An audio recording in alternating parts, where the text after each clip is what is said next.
This is an open forum workshop for the position of Assistant Vice President for Education and Organizational Learning within the Office of Inclusion and Diversity. We are happy to welcome Garry Morgan to campus. He currently serves as the Associate Director of Diversity Programs. I put my glasses on, now I'm not looking at my script.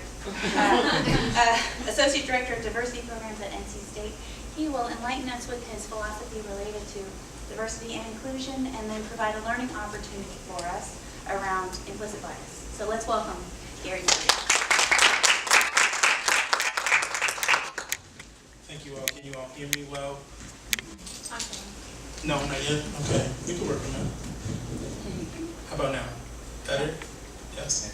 Yes. Wonderful. So as you heard, I'm Garry Morgan, and I'm pleased to be with you all, and quite humbled to be with you all, to tell you and have some dialogue around what could it mean for this position here at Auburn University. And so as you can read, I'm going to talk about a vision to advance education and learning, organizational learning as a major piece, an integral part of the community experience here at Auburn, right? And so I'm titling that The Learning Edge.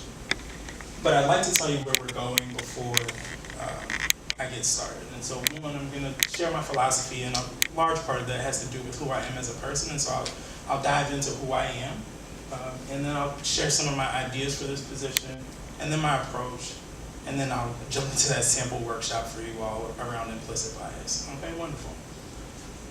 So who I am, I'm originally from Brooklyn, New York, right? I grew up in a housing project in Brooklyn, New York, right? And so I have a keen sense of negotiation of relationships, right? To say the least, right? And in that, I think that is very evident in who I am as a leader, right? And who I am with regards to my idea of collaboration. I'm public school educated. Actually, both of my masters are public school, as well as my K through 12 experience. And what does that mean for me currently? Is that I believe that we can all do it, right? That's a part of who I am as a product of public school. So I'm also doubly trained as a counselor and a practitioner, and so I have this really keen sense of the individual, but also thinking about the systems, right? So my higher ed policy degree really has me thinking about systems, but this counseling degree also leads me to believe around individual change. So this idea of authentically vulnerable with regards to my leadership, I am absolutely okay in talking about mistakes. I shared this in some of my meetings earlier today. I'm open to having conversation around mistakes and what does that mean with regards to growth. And so a great place that I get to do that is in my co-lead position with leadership. And I know Auburn is a big leadership institution. I also want you to know that that position that you heard mentioned, right, is at NC State, which is a large public land grant institution, very much like here at Auburn, right? And so I think that's really important for you all to understand. And that I'm in a unit that houses equity, diversity, and student services centers currently, right? So all of that together leads you to my why. And my why is around potential, right? I shared this earlier, around potential for myself, potential for this position, potential what this position can mean for Auburn, as we decide that we are going to be at the vanguard of higher education, specifically with learning and organization with regards to diversity, equity, and inclusion, right? So that's my why. I really believe that this potential is important. Okay, so this is my philosophy statement, really simple, that we're all teachers and learners as we advance this idea of diversity, equity, and inclusion here at Auburn. What I hope you read in this, as simple as it is that it connects to this mission, right? It's aligned with the mission of Auburn, right? We're talking about access and success with regards to this philosophy statement, right? We're talking in here, you also hopefully are reading recruitment and retention of faculty and staff, right? Because this is, if we're all teachers and learners and we are all advancing this idea of diversity, inclusion, equity, recruitment and retention are not a problem, right? Because retention is a climate issue, right? And so if we view retention as a climate issue, then we can also think about the ways in which we all have a part to play in our climate, right? Because the climate is negotiated between people, right? All right, so Simon Sinek, folks heard Simon Sinek's TED Talk, right, around the golden circle. And so this is how I frame this talk, right? So the golden circle talks about sharing your why, right? So this is the purpose, and then this how is the distinguishing factor, and then the what is the products. And Simon Sinek in his talk talks about how most folks can tell you about the what and maybe about the how, but most folks can't tell you about the why. And so I'm hoping to share my why with you as regard to this position.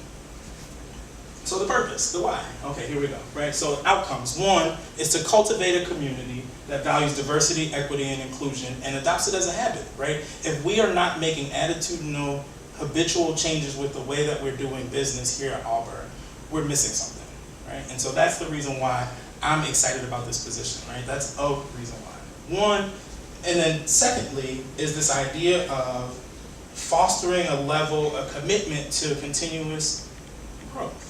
Right? If we are continually growing and continually thinking about the ways that we can improve on what we have here, right? This is a moving organization, right? This is an organization that will be vibrant and will have vitality in these next couple of centuries, right? Because what we know is that America is graying, right?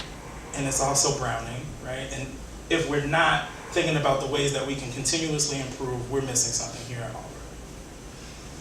And then last is this idea that I believe that, so something to know that I believe is that I think higher education is usually on the back end when it comes to diversity in education, right? We're last adopters, right? And I would like to move Auburn to the front of that.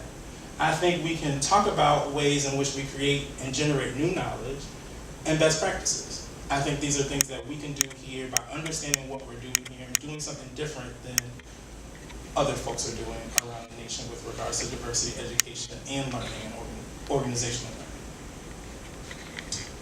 So some competencies with regards to assessment. And so this is my how. This is the thing that I think is different, that we can do differently here. So I believe in a tiered system that accounts for meeting people at their point of need, right? So faculty, where's their point of need? Where do we need to do more education, more learning, right?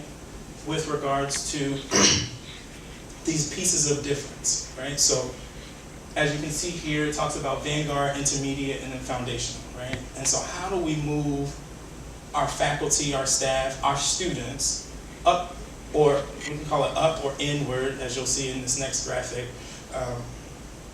to this place of advanced status with regards to difference, right? So some folks are highly skilled at understanding race, and some may be highly skilled at understanding gender.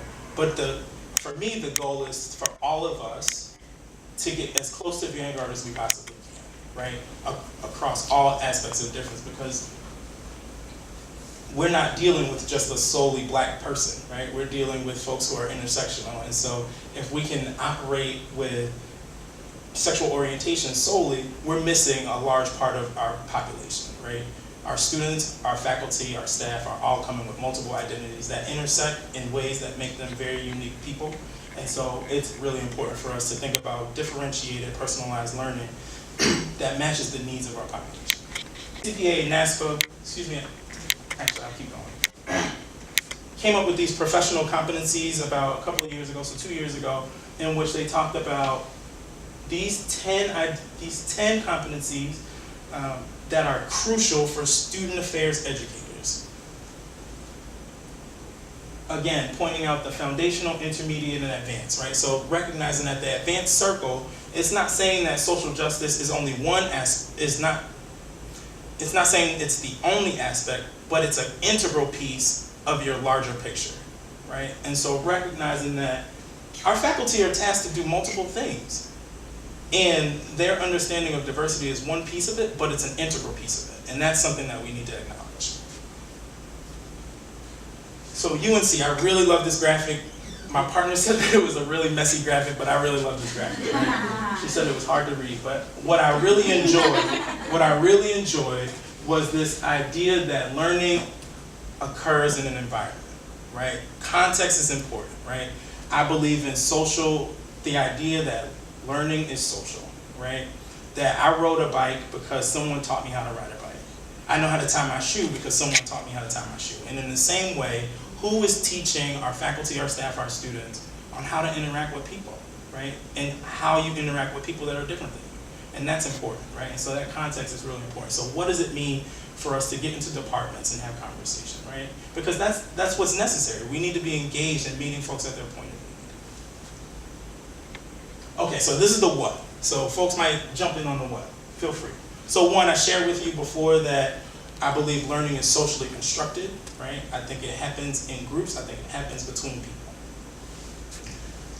I value an approach that would be multimodal, right? So I shared earlier that learning needs to happen. I'm a part of the generation in which I want things on my time, right? I'm a part of the generation that I don't want my life interrupted, right, as I'm doing things. And so I need a podcast as I'm driving to work, right? I want a 2-minute video because that's what I can squeeze in, right? And so how can we create learning that's small and bite-sized to complement the 2-hour, day-long, 3-day, semester-long retreat, right? And so we have to make sure that we're connecting in the ways in which people, our constituency groups, are needing, wanting, and can actually digest this information. I recognize that we are working with adult learners and that it's self-directed, right? Folks have to find their way into it, which is the reason why it has to be organized, right? This is an organized approach. It has to be something that folks can find their way to and know what it means when they do find their way to it. Last but not least, I think this has to be an innovative and compelling design, right? It can't be something that's mandated. It's something that folks want to get into, right, and desire to get into. It should be fun, right? Fun is not something that you would probably say, but I think it has to be fun, right? So, show of hands, how many of you have a cell phone, right? Keep your hands up if you have games on your cell phone, right? Why do you play games on your cell phone? They're fun. It's fun. They're fun. What else? What else? Any other reasons? Kill the time. Yeah. Kill time. Okay, we don't want you to learn for that reason, but what I do want you to think about when you're learning with regards to games, and I think gamification is a part of this innovative and compelling piece, is that games also let us know where we're lacking, right? So if I lose in checkers, I recognize that there's more knowledge for me to gain with regards to how I play checkers, right? And so that is also another piece of this delivery for me, right? Is how do we connect to gaming with regards to, and badging with regards to making sure that our learning process fits people. Okay, so I had 12 minutes to do that, y'all. And so I have a handout for you, and so hopefully you have some understanding, but my handout will explain more. So, that came out not way out of the way. Okay, so this is my workshop, right? It says, do you see what I see? And you probably don't see what I see at all. But we're talking about managing implicit bias to build a stronger armor. So I have 3 requests. One is that you get your cell phone out. If you care to participate, I highly encourage participation. I would love your participation. And I'll have 2 points of participation with regards to your cell phone. Secondly, I think this is a very important topic with regards to my understanding of the AU Together climate assessment, right? Is that if we're talking about retention, we also need, as I said before, it's a climate issue. We also need to know where our blind spots are with regards to how we show up in the climate, right? And so implicit bias, I think, is a very important topic with regards to that. And so let's move forward. So as we get started, I'm going to prime you all with some videos, and so we'll jump in that way. So one is to show that the reason why I'm standing before you is, one, to let folks know that we all have bias, right? It's not taboo because we all have it, right? Let's get that out in the open. Secondly, I think it's also really important in the way that we examine our bias and how it influences and impacts our interactions, right? And I would even go as far as to say our decisions, right? And then we'll talk a little bit about strategies, right? Some strategies in ways that we can reduce our bias and the ways that our bias shows up. So that was my last point. So my last point is on the side of my slide, on some of my slides, you'll see the stop hand, right? And so that is where I'll pull out, a presentation mode, and I will provide a meta moment, right? So these meta moments are where we can talk about how this could be positioned differently as we talk about audience, because audience is a major part of our learning, right? The learning that we do, right? And so here you'll see these competencies, and these are all borrowed from that ACPA NASPA report, right? And so at the foundational level, you'll see where it's talking about engaging in critical reflection in order to identify one's own prejudice and biases, right? So really thinking at the foundational level, we're talking about individuals who are thinking about self at the moment, right? Really focusing on self at the foundational level. In this intermediate level, engaging in hiring and promotion practices that are non-discriminatory and work towards building inclusive teams. So more of this interpersonal work at the intermediate level, right? So thinking about self, done some of that work, and now moving on to thinking about others. And then here at the vanguard level, you'll read ensure institutional policies, practices, facilities, structures, systems, and technologies respect and represent the needs of all people. So really thinking now about some structural stuff, some policy aspects of how implicit bias can show up. And so the meta moment is that if we were going into a department, right, we might be able to talk about the intermediate, like an academic department, we could talk about the intermediate and vanguard, right, as we are engaging the folks who are inviting us, because I believe in a consultative model, right? And so if we're being invited, it's important to figure out what are the opportunities, right? What are the areas of challenge that this organization is working through, and then us creating competencies to match the needs, right? Again, getting back to the needs. Working with a first year seminar course, we might be more at the foundational level, folks who are really thinking about themselves with regards to this level of implicit bias, right? So, here we go. All right, so this first video, yes. So how many of you have seen the Magic Sing before? Magic Sing video, it's a BBC video. Okay, so kick back, relax, I'm gonna turn this mic off. It's about a 2-minute video, and it's around the idea of inattention bias. Inattention, yeah. So here we go.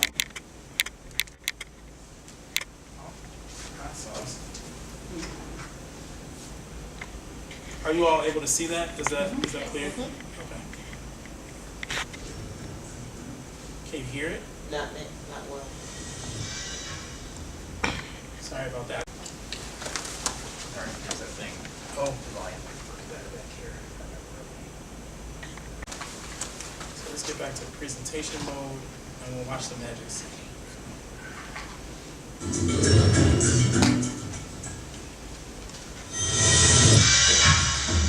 Watch this next sequence carefully. At the end, I'll ask you a question about what you've seen. Hi, I'm Magic Sing, and today we're in Portobello Road, and I'm going to show you guys a classic in magic, using matches. And today to help me out is Mark. Mark, tell you what, place your hand up for me nice and flat. Now, I promise this won't hurt, alright? So here's the idea, let's just line this up, and if you close onto that nice and tight, here we go, watch this. Keep watching. You know if you felt that or not. I'll tell you what, have a look inside. Open it up. See how the match is actually returned into the book, and it's still burnt. Okay, you're not impressed. Alright, it was my first trick ever. But here's the idea. Just place that back in your hand, close it tight, and turn it face down again if you can. Now we're going to use one more thing, and we're going to use a magician's best friend, playing cards. Now the idea is really simple, you're going to choose one. So take any one you like. Perfect. Have a look for yourself. And do me a favour, show the camera as well if you can. Brilliant. And you know what? Place it back face up on the deck. Now it doesn't matter if I see what the card is, because we're going to do something completely different. Just watch this. Here we go. Hold it slowly. Watch the king. I don't know if you felt that or not. Tell you what, have a look inside. Open it up. Check it out. See, King of Diamonds. It's my card. Brilliant. Thank you very much. Did you watch the trick closely? This is a famous illusion called inattention blindness. This illusion is not about the magic. While watching the routine, you may or may not have noticed the changes taking place. The question is, how many changes did you see? Was there 1, were there 3, or were there 5?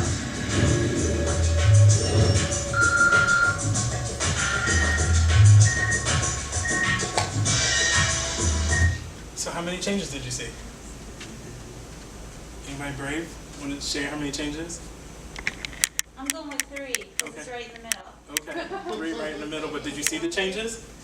I think I can count them. I saw 1 change and I can interpolate what the other changes were based on what I saw. Okay, let's go for it. So we have 1 brave soul. Here we go. Changes. The first change was the red hanky to a green one. So he can give me something. The second was his shirt swapping to a t-shirt. The last was his assistant becoming a completely different person. How many did you see? So why is it that you didn't see these big changes? And the reason is that the brain receives so much information on its eyes that you can't see everything simultaneously. So instead it picks and chooses according to what it thinks is important. If you change something that it doesn't think is important, you just literally don't see it. Wow. All right, so let's take that video. Let's take that video in collaboration with this one right here. I just watched the band in the back. Oh, that's awesome.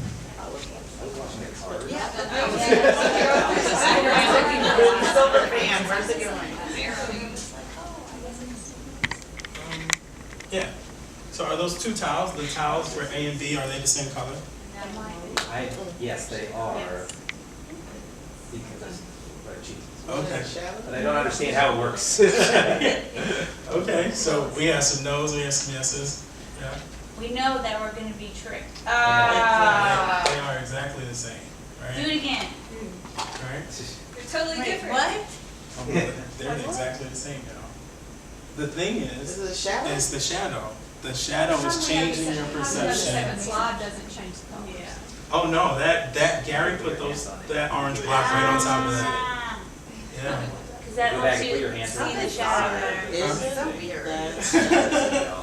And so what does this exercise in conjunction with Magic Sing tell us about implicit bias? Our beliefs shape our perception. Okay, beliefs shape our perception for sure, right? What else? Our brain is a very complex thing, Right, absolutely. and how it processes information could be interesting. Right. What we see isn't necessarily what we see, what's there. Right. So we make some shortcuts, right? Heuristics, right? Absolutely. What else? Anything else? Context influences the way we see things. Absolutely. Absolutely.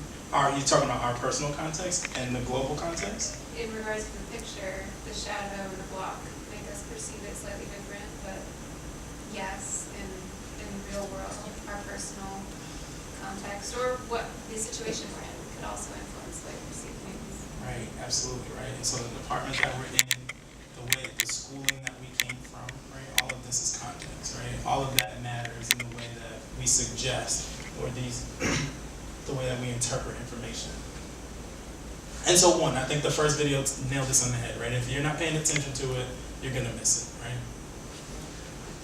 right? Imperfect inputs equal imperfect outputs, right? So if we're putting, right, data folks are like garbage in, garbage out, right? and so as we're talking about imperfect inputs, we can make some quick decisions and come up with the wrong answer, right? And then, but the thing is that this is natural, right? This is basic survival stuff, right? We are moving quickly. Our information has to move fast, right? And so what happens though is that we come close and sometimes broach onto unconscious bias, implicit bias, right? And so what is that? So the Kirwan Institute for the Study of Race and Ethnicity at the Ohio State, right, talks about, right, the Ohio State, don't mess that up, right, talks about the automatically activated evaluations or stereotypes that affect individuals' understanding, actions, and decisions in an unconscious manner, right? And so what I want you to do now is turn to a neighbor and talk about a time in which you've seen or experienced implicit bias, okay? Take about 2 minutes to do that.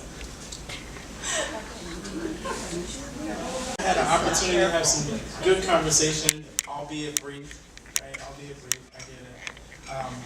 But what I'd like to point out, again, in this meta moment, is really that if we were talking about a cohort-based, maybe meets every month, right? We can go deeper with regards to implicit bias and the way it shows up in our departments and the way students are experiencing it, right? And so thinking about, this is a brief moment in which you all had an opportunity to explain and share some stories. But if you can think with me and dream with me about what that could look like if folks had the opportunity to, one, own that they have bias, but two, really see and share how it is affecting their decisions on a daily basis in deeper ways in the longer term. Okay, so this, my friends, is where if you decide to participate, you'll reach for your cell phone. What we're going to do now is participate in a quick decisions activity, and I'll put it up on the screens for those of you who are interested in participating but don't have a phone. You are going to have an opportunity to open this link on your personal cell phone or electronic device using this bit.ly URL. You're going to be presented with 8 questions in which you'll have 2 different pictures and you'll choose from those 2 different pictures. There will be 4 seconds to determine between the 2 pictures.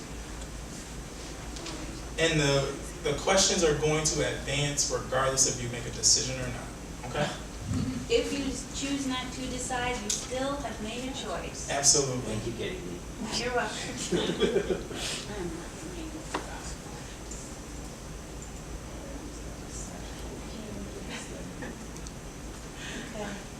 All right, here we go. So, I'm sorry. Absolutely. Here we go. We don't have the best Wi-Fi. Yeah. And we're basically. and we're sucking it all up. Okay. Is everybody got through? Okay. The one thing I'll also say is that on cell phones, the pictures that are horizontal on the screen will be vertical on your phone. Just the picture of your iPhone. Well, it's a question Tells you now. which person is a career counselor. Okay. This makes me just want to Here we go. pick the opposite of my bias. Okay, so here we go. So which person is an assistant dean of students? Which person has a military background? I just want to. Which person is a career? Yeah, I just want to keep the system. Right. Yeah, just push button. Which person is a licensed attorney? Which person is a real estate agent? Which person is a career counselor? That one is interesting because they are even having the same posture. And which person is university faculty? And then which person is a licensed therapist? She looks like she's been listening. Sorry. And so thank you again for your vulnerability in participating in that activity, because it is again sharing your bias or your counter bias, right? And so what was that activity like for you? Well, I just wanted to just go against what I knew my bias to be, so.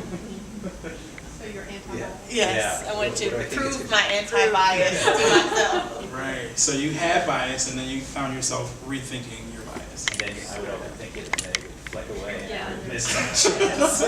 Right. Okay. Well, I find that given the presentation and the context itself, right, and given the fact that I engage in this work often, but setting the stage around this being the central topic prepares you to want to do exactly what Dr. Hunter was doing, which I'm not. Right. When in fact, if we had not been prepped in this way, and may have been about our daily decision making, we just have these prejudgments in ways that are just a part of how we think. Absolutely. And going against your instinct is also still sort of proving that you have Right. bias. Exactly. Yeah. Absolutely.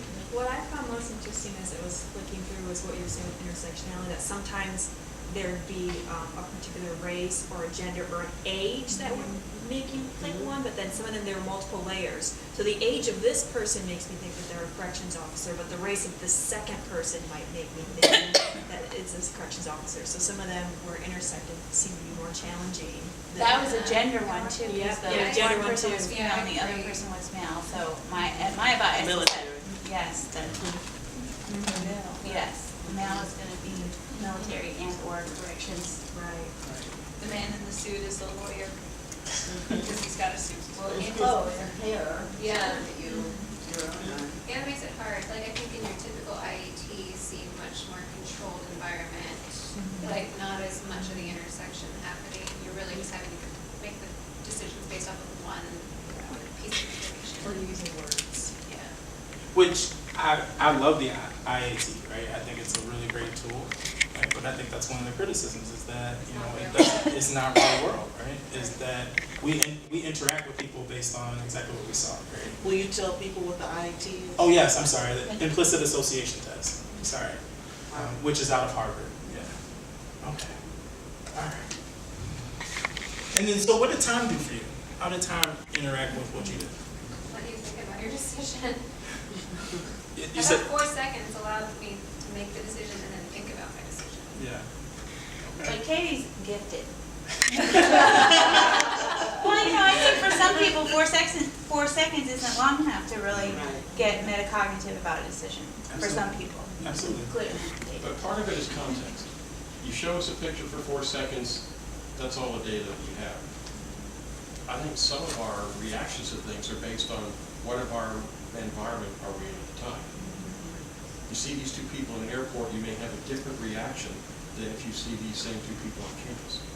So that kind of filters in, I mean, that's part of the environment you're in, part of the thing that filters your reaction to it, I think, is the environment you're in. I would agree with that. I would agree with that. I think the environment plays a significant role in the way that we understand when we interact with other people.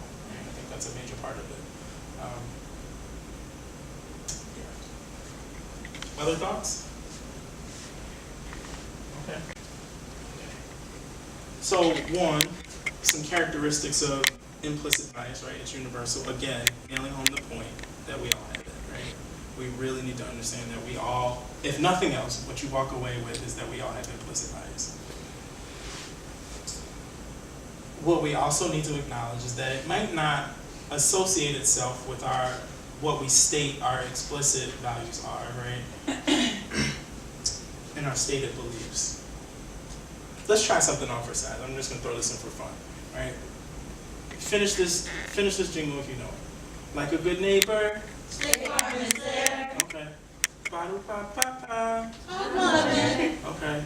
And what about the best part of waking up? It's Folgers in your cup. Okay. Show of hands, how many of you have State Farm insurance? Just one, 2. Okay, wonderful, right? You're loving McDonald's? Show of hands. Just one. Okay. Folks are like, no, not even with the new Big Macs. And then the last part was Folgers, best part of your morning. Just one. Coffee in general.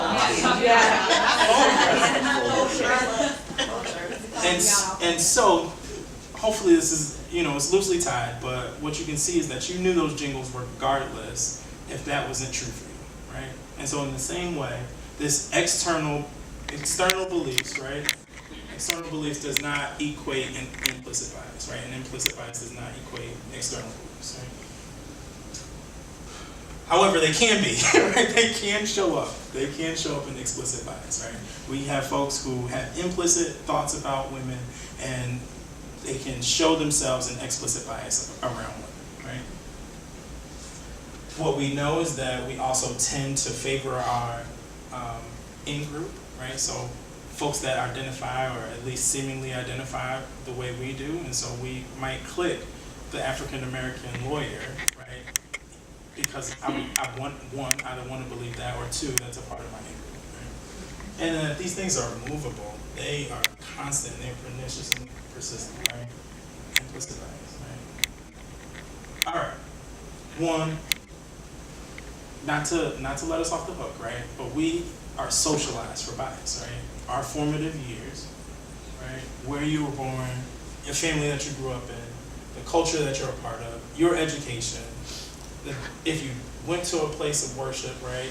All of that stuff pours into you this understanding of the world, and by effect, it is also letting you know who is not a part of that world. So implicit bias is a part of our formative years. I would also say that our life experiences, right, after formative years are also a part of the way that we understand the world and create implicit bias and have implicit bias, right? And lastly, which I think is a major one, is the media that we read and participate with is also letting us know,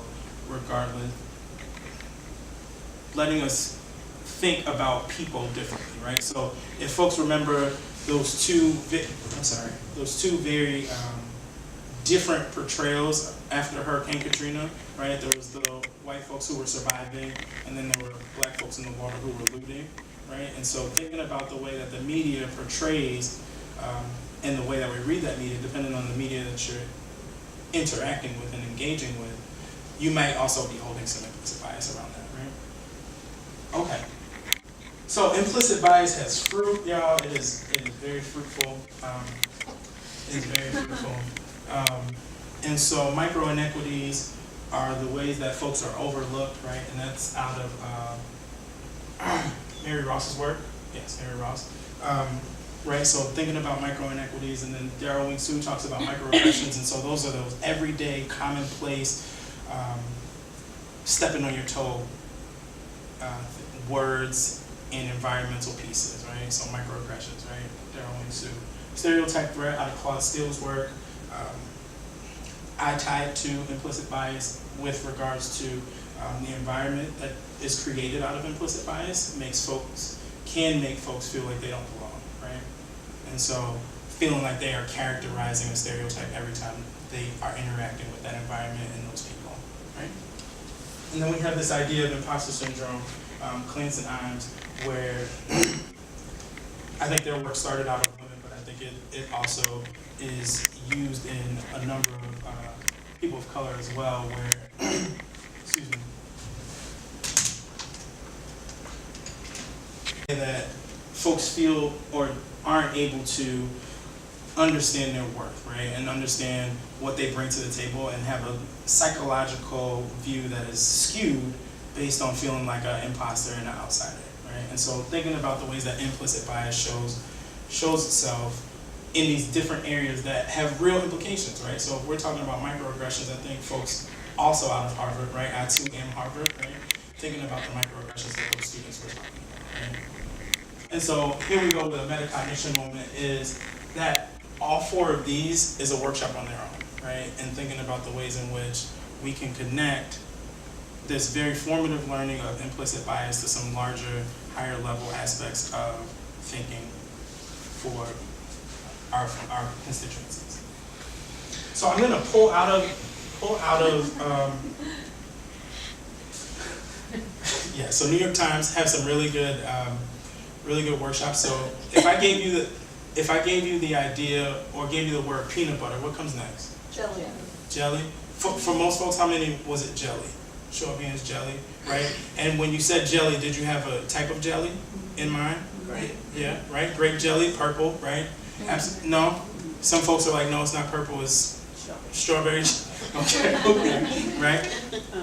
And so with that, right, thinking about if we use that idea, right? So peanut butter, right? Peanut butter and jelly go together perfectly. And then if we have those thoughts about what jelly actually belongs, right? So if we think about Auburn, right? Who goes with Auburn?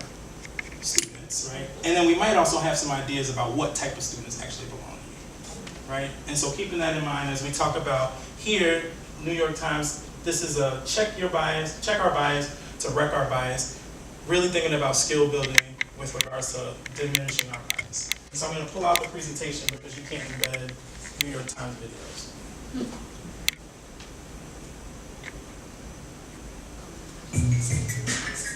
Let's look at how to measure bias in ourselves and in others. Here's Doa Chu from NYU. We sent emails to real professors in real universities. They contacted over 6,500 professors at random from 260 American universities. We sent them an email that looked like it came from a real person asking for a meeting to learn more about the PhD program in that university. But we randomly assigned whether the fictional person sending that email had a name that sounded male or female and sounded white, Chinese, Hispanic, Indian, or Black. What we found is if you were a white male, you were far more likely to receive a response back than if you were in all those other categories put together as a group. Some of this could be explicit racism, but it's far more likely that in many cases, these professors are just busy. They can't respond to every email they get, so they kind of let their subconscious decide for them. And that's where their biases come through. Research shows that our racial biases are often more about who we choose to help than who we don't. And we tend to help people who are similar to us. But you aren't 6,500 randomly selected professors. So how can you figure out where you might be making similar unconscious choices? First, there's a well-known test online you can take that can help show you biases you hold. Or just do an audit. Whatever data you have, whether it's formal data in a computer or whether it's just data that's sort of anecdotal, look at the data. For example, I met this fantastic executive in Silicon Valley. He takes great pride in being someone who actively tries to achieve gender balance on his teams, knowing that Silicon Valley and tech are skewed heavily male. so he looked at his professional social network, his Twitter, his LinkedIn. He found his network was far more skewed male than he expected. So there's a place where he could actively work to shift that, and that's what he's been doing since then. So this is not a scientifically exact self-audit, but it can still be useful. And you can audit anything. So maybe start by taking that online test for bias. Maybe check out whose emails you're replying to. But you can also audit yourself for implicit bias by asking a friend to observe you in the real world. If you're a teacher, have people look at who you call on most in class, whatever your interactions are. One practical thing that people should do is take stock of their friends. It would be very useful for people to actually make lists of people with whom they spend time. Look for patterns. That's the audit. That's the assessment we can all do. Next time, some people say you should go out and make as many friends of different races as possible, but does that actually work?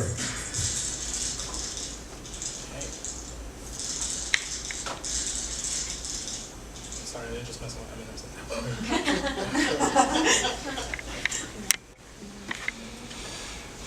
And then this last, again, so thinking about the ways in which we are, leaning into the competencies, right? So this is a vanguard skill builder, right? So really thinking about reorganizing our structures and creating consistency, and that's out of Howard Ross's 2015 article in Harvard Business Review, right? So really thinking about the ways in which search committees, right? That is a process to eliminate our bias, right? To take bias out of our hiring decisions, right? And so really thinking about that. Okay. So again, what I would have a group do is really think about some homework, right? So this is some continued work, so a stoplight reflection of things that they can stop, continue, and start with regards to implicit bias in their units, or personally, or professionally, right? So thinking about the ways in which they can have a stoplight reflection. What I'm gonna have you do is go to Kahoot.it. I'm gonna type that up here.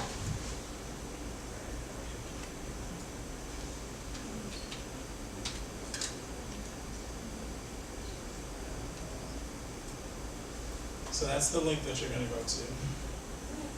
Oh, I'm sorry. So it's Kahoot.it. So that's Kahoot.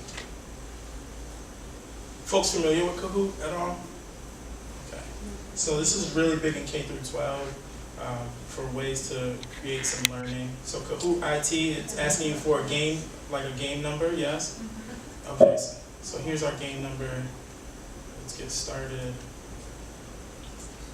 So that's our game number.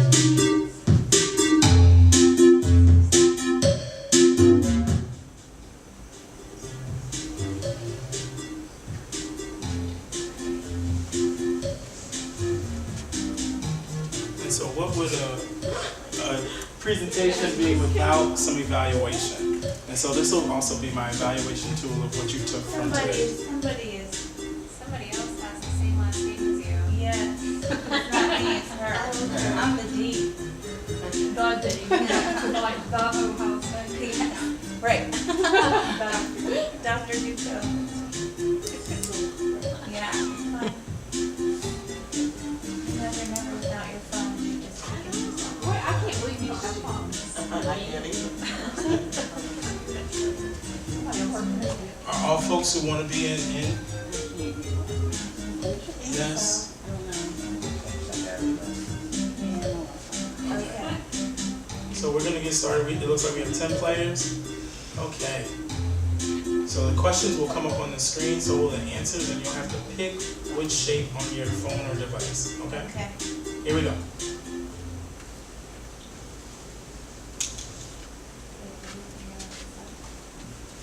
That's the question. Who has bias? Oh my goodness.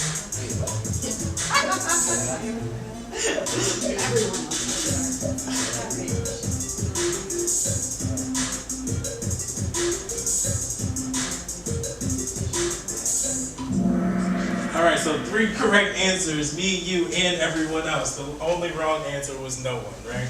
The only wrong answer was no one. Okay, how about this one? Okay, Dr. Ducot in the front, here we go. Where does bias come from? Yeah. Where does bias come from?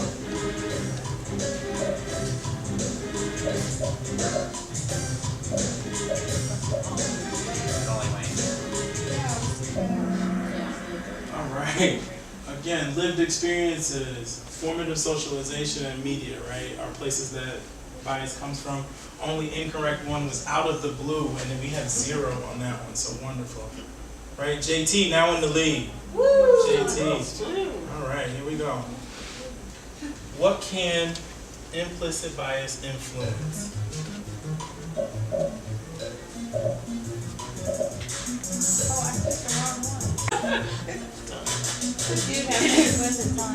No, you didn't. You're right. No, you're right. So yeah, so it affects our behavior, our spoken words, and our thoughts. Again, the only one that bias does not is incorrect is bias has no effect. Last question, here we go. JT, back in the lead. I'm coming for you, JT. Last question, here we go. How can you reduce implicit bias? How can you reduce implicit bias?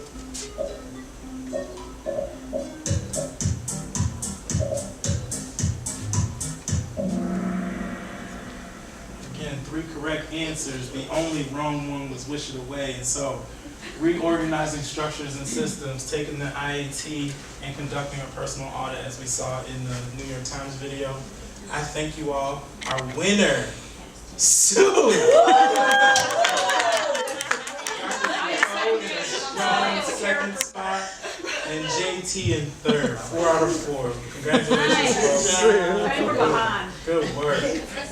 And so, I guess that brings us to the point of questions. And so here's my handout. I hope you all enjoyed your time with me because I enjoyed my time with you. Go for it.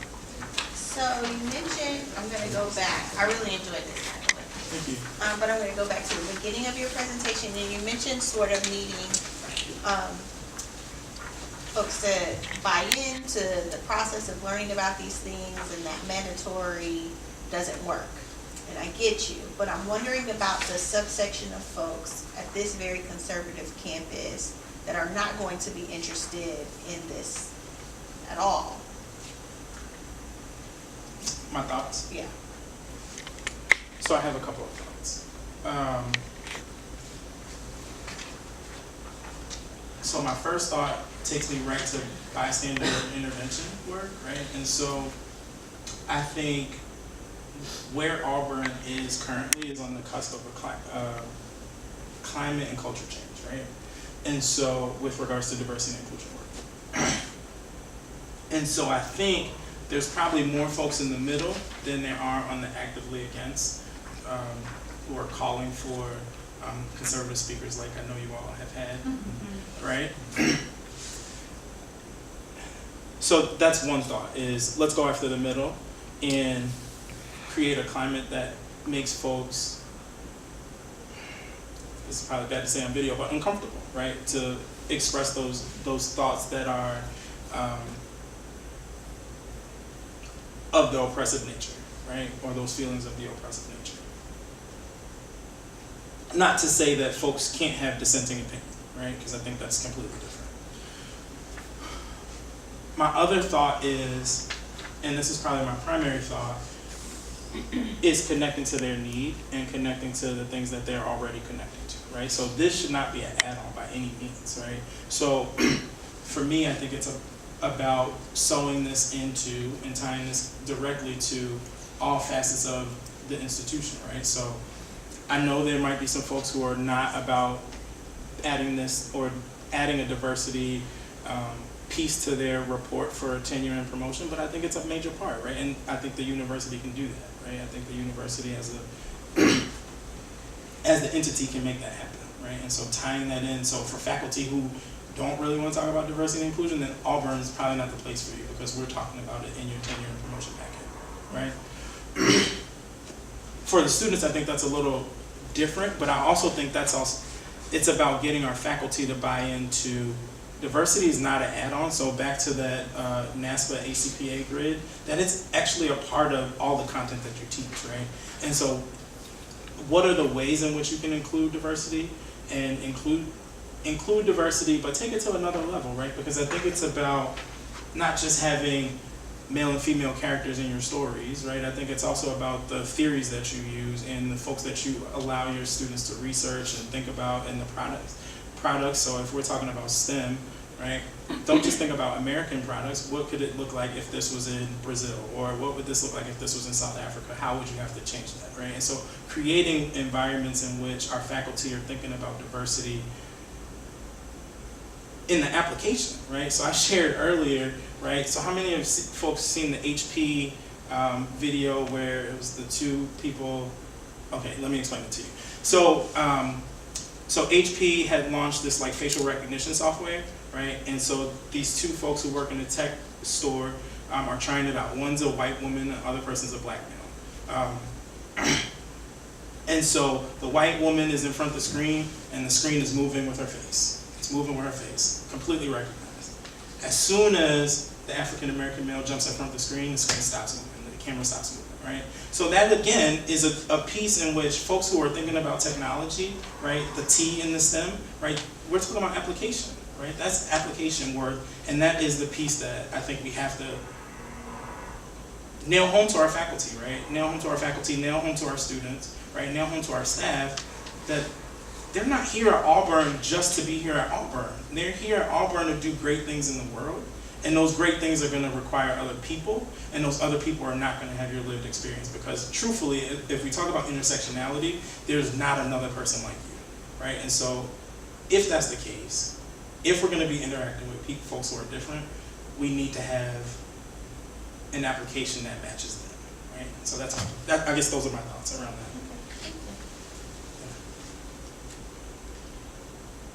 That can't be the sole question. Go for it. It's still forming in my head, so I'm not sure how I'm gonna ask it yet. But a couple slides ago, I love implicit bias training. I did ILT research, which is implicit leadership theory training for my dissertation. So love this kind of work. But one of the things I remember researching was that it's actually really difficult to move the needle. So these implicit theories, they are changing all the time, but the base foundation of your implicit theory bias, it's built off of lived experiences and social situations. Those, they take form, and it's really hard to change those. So how do you see a workshop like this moving the needle at Auburn? Like, how would you see this workshop being something that we use at Auburn? Right, that's the great philosophy debate around implicit, right? But what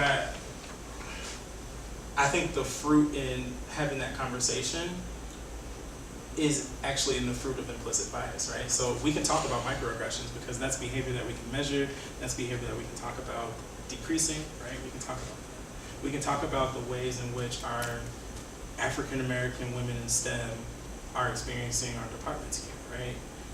Those are conversations that we can have without actually talking about the way that you view African American women, right? I think moving the needle will come from the behavior and not necessarily just the thought.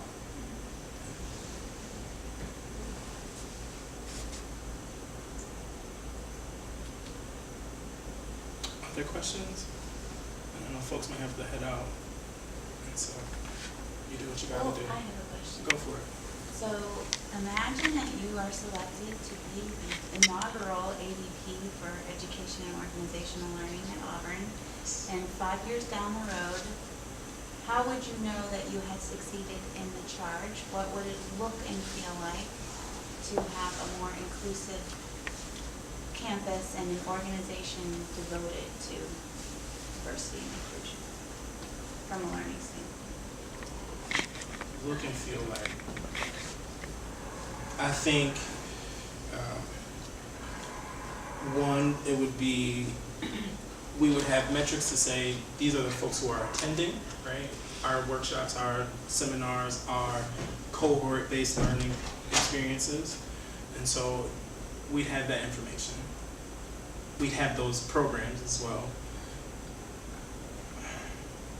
I would also say looks and feels like our students are reporting changes in their faculty and in the staff interactions that they're having and in their student interactions as well. I think we would also see and hear folks talking about learning and organizational development that matches their needs, right? And so it would be folks not hunting for information around how to engage international TA, but that we're providing that proactively. I think that would be some of the things that I would know that we were doing our work. And that along this tiered competency-based system, right, we would have individuals who are producing fruit outside of Auburn. Right, so students, when they are in their career, it's, oh, how are you, when they're getting interviewed, why are you such a champion for diversity and inclusion? Well, I got my start at Auburn, right? I think that would also be fruit that we could also measure. Thank